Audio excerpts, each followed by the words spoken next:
International लेभेलावबो सासे बेबायदि सुबुंखौ जों खोमानानै लानो गोनां जाबाय। जों जोबोद दुखु मोनदों।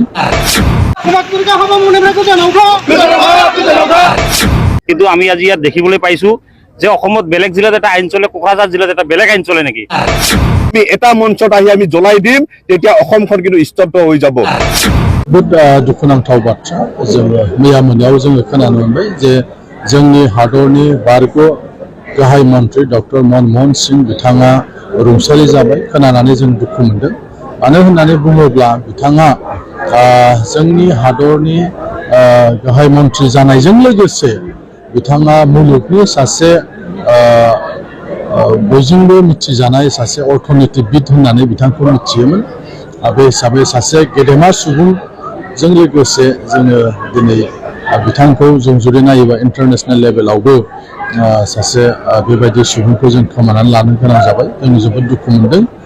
आरो जोंनि स्टेटआ जेरैबायदि बुंदों 7 साननि थाखाय दुखु फोरमायनाय एबा दाहा फोरमायनाय फालिगोन होननानै, दा जोंबो नैबे जोंनि जे बादायलायनाय बावहाय जोङो कन्डलेन्स जों खालामदों। आरोबाव जोङो बेखेवनायाव मोनसे मोसानाय जों होदोंब्लाबो दानिफ्राय जोबजासिम जों खुनु बेहाय कालचारेल जे प्रग्राम, बे प्रग्राम जों थानाय नङा। बिथांखौ मान होनानै एबा बिथांनि थैनायखौ दुखु फोरमायनानै जोङो कालचारेल जेफोर प्रग्राम, बे प्रग्रामफोरखौबो जोङो पस्टपन खालामदों। खामो ओमफ्राय गोजाननिफ्राय साव गोजाननिफ्राय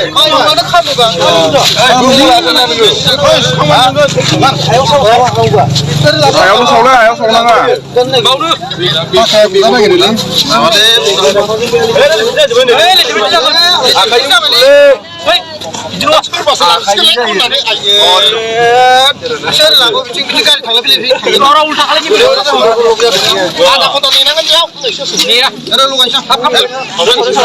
गोजाननिफ्राय सावै प्लेटनजों आखायाव खामैगोन।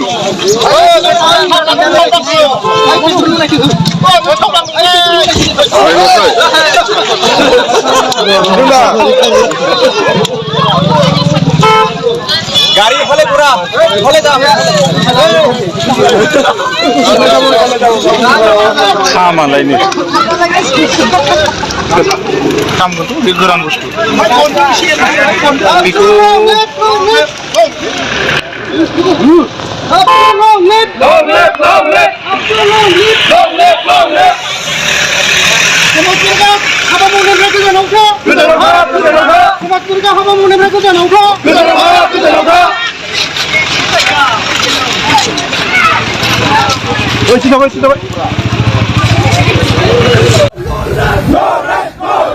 আমি কোচাশ্মীসকলক পৃথক কমতাপুৰ ৰাজ্য গঠন আৰু জনজাতিকৰণৰ দাবীত ঐক্যমঞ্চৰ ফালৰ পৰা ইতিমধ্যে অসমৰ প্ৰত্যেকখন জিলাতে জ্বৰ সমদল কাৰ্যসূচী গ্ৰহণ কৰিছিলোঁ। আৰু আজি আমাৰ অন্তিম কাৰ্যসূচী কোকৰাঝাৰ জিলাত। কিন্তু আমি আজি ইয়াত দেখিবলৈ পাইছোঁ যে অসমত বেলেগ জিলাত এটা আইন চলে, কোকৰাঝাৰ জিলাত এটা বেলেগ আইন চলে নেকি? কাৰণ আমি যেতিয়া প্ৰশাসনৰ পৰা জ্বৰ সমদলৰ অনুমতি বিচাৰিছিলোঁ, প্ৰশাসনে আমাক জ্বৰ লৈ অনুমতি দিয়া নাই, কিন্তু আমাক সমদলৰ কাৰণে অনুমতি দিছিল আৰু কৈছিল আপোনালোকে সমদলটো কৰিব পাৰিব। কিন্তু আমি দেখিছোঁ যে সমদলৰ কাৰণে আমাক টাইম বান্ধি দিছিল 2:30 বজালৈকে দিনৰ, আৰু অৰ্ডাৰটা ওলাইছে 3:30 বজাত। এইটো কেনেকৈ সম্ভৱ? আমি 2:30 বজাত কেনেকৈ প্ৰতিবাদী সমদলটো কৰিম? এতিয়া আমি প্ৰশাসনক জনাই দিছোঁ যে আমাৰ এই প্ৰতিবাদী সমদল শান্তিপূৰ্ণভাৱে কোকৰাঝাৰ চহৰ ভ্ৰমণ কৰিব আৰু আপোনালোকে ইয়াত বাধা দিয়াৰ অধিকাৰ নাই। কাৰণ আমি আপোনালোকৰ ফালৰ পৰা অনুমতি বিচাৰিছিলোঁ আৰু আপোনালোকে দিব বুলি কৈছিল, কিন্তু আপোনালোকে হঠাৎ 3:30 বজাত এটা অৰ্ডাৰ ওলাই দিলে যে আপোনালোকৰ 1টা বজাৰ পৰা 2:30 বজালৈকে ভিতৰতহে আপোনালোকে টাউনত প্ৰতিবাদী সমদল উলিয়াব পাৰিব। গতিকে আমি ধিক্কাৰ জনাইছোঁ সদৌ ছাত্ৰ সন্থাৰ পৰা। আৰু আজিৰ এই প্ৰতিবাদী সমদলৰ পৰা আমি চৰকাৰলৈ আহ্বান জনাইছোঁ, আপোনালোকে জাতি মাটি ভেটিৰ কথা কয়, খিলঞ্জীয়া মানুহৰ কথা কয়, কিন্তু আপোনালোকে আমাক সুৰক্ষিত কৰিব পৰা নাই। আমি কোচাশ্মীসকল আজি বহিৰাগতত পৰিণত হৈছে। আমি মাটি বাৰী হেৰাই গৈছোঁ, আমাৰ নিজৰ জাগাত আমাৰ অস্তিত্ব হেৰাই গৈছে। আমি কেনেকৈ জীয়াই থাকিম? আপোনালোকে যদি আমাক সংৰক্ষণ কৰিব বিচাৰে, সুৰক্ষিত কৰিব বিচাৰে, তেনেহ'লে জনজাতিকৰণ বিকল্প কি নাই? বিকল্প নাই। আমাক জনজাতিকৰণ লাগিবই, নহ'লে নামনি অসম একালত হেৰাই যাব। গতিকে আমাৰ দাবী হ'ল যে আমি যিহেতু জনজাতিকৰণৰ যোগ্যতা আছে, যিহেতু আমাক 96ত এবাৰ জনজাতিকৰণৰ মৰ্যাদা দিছিল, আৰু 2019 চনতে যেহেতু আমাৰ বিলখন কোচাশ্মীসকলকে আদি কৰি 6 জনগোষ্ঠীৰ জনজাতিকৰণৰ বিলখন ৰাজ্যসভাত গৈ পাইছিল, নিশ্চয় আমাৰ জনজাতিকৰণৰ অধিকাৰ আছে। আমি সংবিধানিকভাৱে এইখিনি প্ৰাপ্য।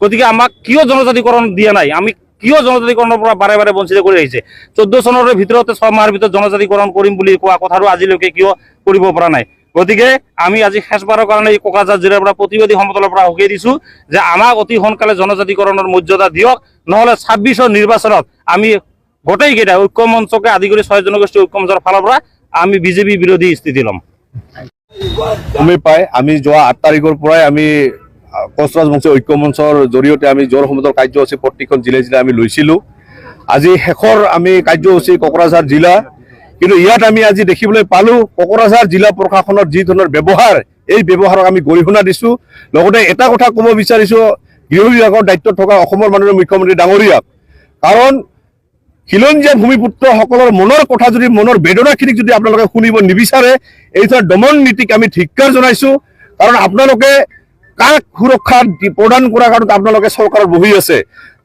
আমি খিলঞ্জীয়া ভূমিপুত্ৰসকলৰ যদি আবেগ অনুভূতিক আপোনালোকে যদি বুজি নাপায় এইখন চৰকাৰক আমি ধিক্কাৰ জনাইছো লগতে আমি এটা কথা ক'ব বিচাৰিছো আমি আমাৰ যি আন্দোলন এই আন্দোলন আমি কৰি যামেই যিমানে আমাক বাধা নিদিয়ক কিয় আমি কেতিয়াও আমি স্তব্ধ নহওঁ কাৰো ৰঙা চকু আৰু দমন নীতিক সদৌ কোচ ৰাজবংশী ছাত্ৰ সন্থাৰ লগতে কোচ ৰাজবংশী ঐক্য মঞ্চই কেতিয়াও ভয় নকৰে আগতো কৰা নাছিল এতিয়াও নকৰিব আমাৰ এটাই কথা বিধানসভা ইলেকশ্যনৰ আগত যদি কোচ ৰাজবংশী সকলৰ যি ন্যায্য প্ৰাপ্তিৰ দাবী জনজাতিকৰণ আৰু কমতাপুৰ ৰাজ্য পুনৰ গঠনলৈ যদি আলোচনা নহয় তেতিয়াহ'লে কিন্তু এইখন চৰকাৰক হল ঠেকত পেলোৱাৰ কাৰণে কোচ ৰাজবংশী বিভিন্ন প্ৰান্তৰ কোচ ৰাজবংশী সকল আমি একত্ৰিত হৈছো লাহে লাহে আমাৰ ভিতৰত জ্বলি থকা উমি উমি জুইকুৰা আমি এটা মঞ্চত আহি আমি জ্বলাই দিম তেতিয়া অসমখন কিন্তু স্তব্ধ হৈ যাব এই কাৰণে আমি সময় থাকোঁতে এতিয়া আমি আহ্বান কৰিছো কোচ ৰাজবংশীৰ ভূমিপুত্ৰ খিলঞ্জীয়াসকল আমাক আন্দোলন কৰিব নিদিয়াটো ইয়াত গৰিহণাযোগ্য এই কাৰণে আমাক কোচ ৰাজবংশী সকলৰ যিখিনি ন্যায্য প্ৰাপ্তিৰ দাবী সেইখিনি পূৰণ কৰাৰ কাৰণত আপোনালোকৰ জৰিয়তে চৰকাৰক আমি আহ্বান কৰিছো কাৰণ এইখন চৰকাৰ খিলঞ্জীয়াৰ কথা কোৱা চৰকাৰ এইখন চৰকাৰ হিন্দুত্বৰ কথা কোৱা চৰকাৰ কোচ ৰাজবংশী হ'ল হিন্দুত্ব খিলঞ্জীয়া হোৱাৰ পিছতো কেৱল খালি মুখত এটা কথা আৰু পেটত এটা কথা ইহঁতে ৰাখে কেৱল বণিক গোষ্ঠীক সন্তুষ্ট কৰাৰ কাৰণে এইখন চৰকাৰ খালি বণিক গোষ্ঠীক সন্তুষ্ট কৰাৰ এইখন চৰকাৰে কাম কৰে খিলঞ্জীয়া ভূমিপুত্ৰৰ কথা কিন্তু কেতিয়াও নাভাবে সেইকাৰণে এই হিটলাৰী চৰকাৰখনক আমি উফুৰাই দিয়াৰ কাৰণে কোচ ৰাজবংশী সমাজ আমি সজাগ সচেতন হৈ আছো